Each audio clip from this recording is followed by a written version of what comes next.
Пандемия маалында жардам иретинде бир гана дары-дармектер эмес, тез жардам унаалары да келген. Бирок убагында алардын канчасы кайда бөлүнгөнү тууралуу маалымат берилгени менен ушул тапта саламаттык сактоо тармагындагы берилген отчоттор так эмес. Маселен, Ош облусунун расмий отчотунда 90 тез жардам унаасы бар экени көрсөтүлүп, бирок текшере келгенде 40тан ашуун гана унаа болгону аныкталган.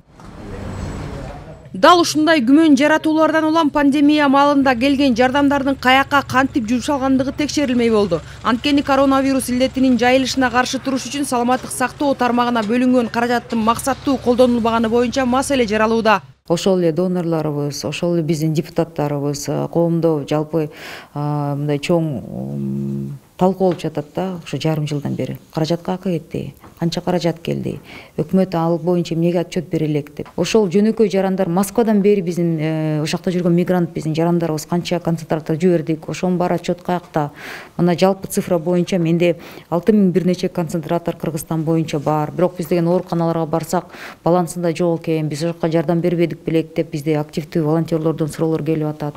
Иликтөөчү комиссиянын курамы 30 адамдан туруп, анын ичине коомдук уюмдардан, бийлик бутактарынан, депутаттар, журналисттер өңдүү ар кыл тармактын өкүлдөрү кирди. Өкмөт билдирген маалыматка караганда ушул тапта кагаз жүзүндө көрсөтүлгөн отчоттор башка, иш жүзүндө такыр башка сандар чыгып жатат. Ал эми келген жардамдардын көрсөткүчү төмөнкүдөй. Пандемия башталгандан бери Кыргызстанга чет өлкөлөрдөн 700 миллион доллар каражат келген. Ал эми республикалык бюджеттен 6 миллиард сом бөлүнгөн.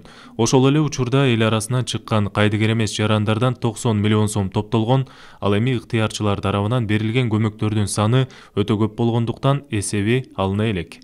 Бул аралыкта башкы прокуратура саламаттык сактоо тармагында кызматтык жана коррупциялык мүнөздөгү 700гө чукул мыйзам бузуу фактысын аныктаган. Алардын көпчүлүгү мамлекеттик сатып алуунун тартибин бузууга, мыйзамсыз тендерди өткөрүүгө жана гуманитардык жардамды туура эмес бөлүштүрүүгө байланыштуу. Жүргүзүлгөн текшерүүлөрдүн басымдуу бөлүгү саламаттыкты сактоо мекемелеринде жүргүзүлүп, жыйынтыгы менен 693 мыйзам бузуулар аныкталып, аларды четтетүү максатында 369 прокурорлук чара көрүү актылары киргизилген.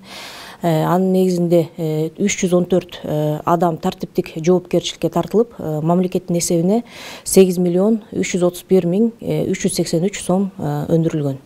Буларда фибросторлор бар, шприцтер бар, системалар бар. Пандемия жайылган маалда фармацевтикалык компаниялар менен келишим алып, дары-дармектерди, коргоочу каражаттарды жана тез жардам унааларын кымбат баада сатып алган фактылар боюнча дагы сотко чейинки териштирүү иштери ачылып, тергелип жатат. Айжан Омолдошова, Азамат Кыдыр Токтоев, Ала Тоо 24.